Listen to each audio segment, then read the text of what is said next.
Before SOW Figures, before I ever thought about collecting again, this is where it all started. The year is 1989. Sky Television arrives in the UK, and with it something completely different. For many of us, this was our first real glimpse of the World Wrestling Federation, larger-than-life characters, unforgettable rivalries, and a world that felt bigger than anything else we'd ever seen before. And it didn't stop there. Soon came the merchandise, and for a lot of us, that's where the obsession really began. The Hasbro action figure line captured everything about that era. Bold colours, spring-loaded action, and characters you instantly recognised. Add in rings, accessories and playsets, and suddenly you weren't just watching wrestling, you were recreating it. Hi, I'm Kevin and welcome to SOW Figures. I grew up watching the WWF here in Scotland, from the golden era through the new generation and into the Attitude era. At Christmas I was lucky. I got some amazing presents over the years, consoles, games and all the usual stuff. But nothing ever came close to coming down the stairs and seeing a wrestling ring set up, with the figures already out, ready to go.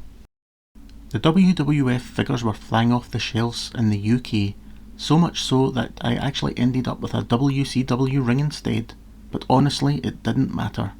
It had everything: a cage, springboards, ring bell, even steps that could launch figures into the ring, and it introduced me to names like Ric Flair, Sting, the Steiner Brothers and even Lex Luger. Different style, different feel, but just as memorable. Growing up in a small village, I didn't have access to big stores like Toys R Us. For me it was trips into town to Woolworths. Figures were around $3.50 individually, or tag teams were maybe a $5, but the selection always limited, and that's what made it special, because when the one you wanted was actually there was nothing quite like it. Over time the ring took a beating, the canvas wore down, but that didn't stop anything. I'd make my own pay-per-view logos, design custom ring canvases, entrance stages, all from paper, cardboard and a bit of imagination. Looking back, those were the best of times. Years later I went back to my mum's house and found my old figures in the attic. I genuinely thought they were gone. Seeing them again, it hit harder than expected. Eventually my nephew discovered them, and it turns out he was a WWE fan too, so I passed them on. Although, let's just say, he's a bit like Sid from Toy Story. Fast forward to now, with a daughter of my own, I found myself back in toy shops again, and I'll be honest, I was impressed. The WWE figures today, the quality, the detail, the variety, it's on another level.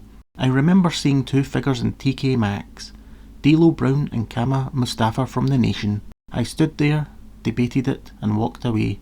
A few days later they were gone, and that was it, that was the moment. That's when I decided to start collecting again. Not to build the biggest collection, but to rebuild something that meant a lot to me growing up. And that's what SOW Figures is all about. A collection built on nostalgia, memories and a lifelong connection to wrestling. One figure at a time.